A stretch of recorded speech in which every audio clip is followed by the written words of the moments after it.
The 3-year-old Virgin Islands School of Technical Studies, VISTS, which got a makeover in September 2014 under the stewardship of previously retired educator Mrs. Jermaine Scatliff, made headlines this year with 2 firsts: its first grade 12 graduating class and its first honors student, Kiara John, who is the top performer in the territory's 2017 school leaving exams.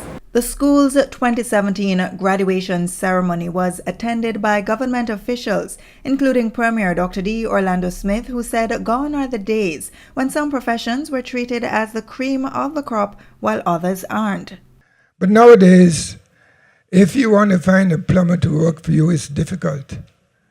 Last year, I found a young man who bore my name. His name was Orlando as well. So I thought he'd be dependable then and answer to my calls every time I needed him. And for about 6 months ago he was. But then he became busy. And now I have to be looking for someone else. What I'm saying is that today, in these days today, it is easier to find a doctor than a plumber to work for you. And the fact too is, nowadays too, plumbers make more money than many doctors, right? So things have turned around. Yeah? And even in the hospital,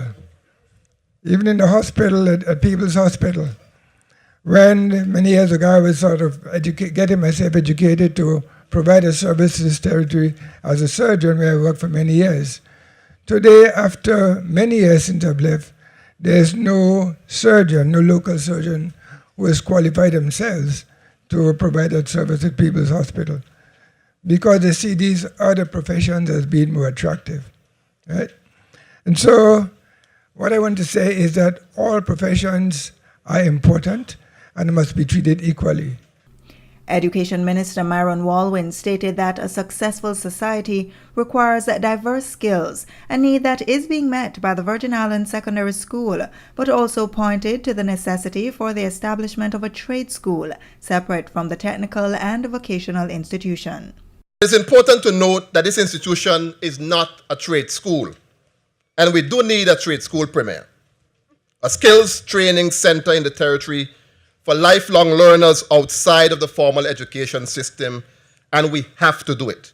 But this institution is a technical and vocational secondary school, and the diploma that these graduates will receive this afternoon is the exact same diploma as those received by the 159 students that graduated yesterday from the Elmo Stout High School. The only difference is that there was a stronger emphasis on technical and vocational programs at this institution.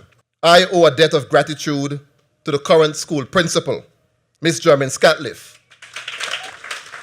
She is also a mathematician. And at the Ministry of Education, we need someone to oversee the mathematics portfolio for the territory. And so Ms. Scatliff will be joining the ministry to take up those responsibilities. Some of the students who were unsuccessful will be given an opportunity to resit the proficiency exams following an intense remedial program that will start next month. Upon successful completion, those students as well will be awarded with their high school diploma. One of the things that I've made very clear to my permanent secretary and the CEO is that we're never going to tinker with the education system. When you put standards in place in education, you must hold everyone to the same standard. Outgoing Principal Mrs. Jermaine Scatliff had words of wisdom as well as admonition for the graduates. The veteran educator reminded that many of the students enrolled at the institution entered with behavioral, learning and other challenges, but have since realized that change is necessary for growth and productivity. She challenged the graduates to remember the principles they have been taught, particularly customer service, communication, and time management skills, while giving at times and expecting nothing in return. We celebrate only 8 students today who have met 4 requirements for graduation, and we have another 5 students who only need to qualify with the exit math exam. The majority of the remaining students need only one subject to fully meet the requirements for graduation. Looking at where these students came from and what they have accomplished is greater than the percentage pass of 33%.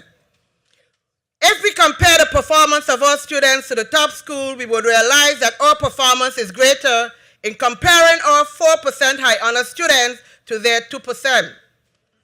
All 24 of you had the potential to excel, but laziness and aiming only for the bare minimum to pass has caused some to miss the mark. Learn from this experience and do not take situations for granted, hoping that a one will be waived and accomplishments will be realized.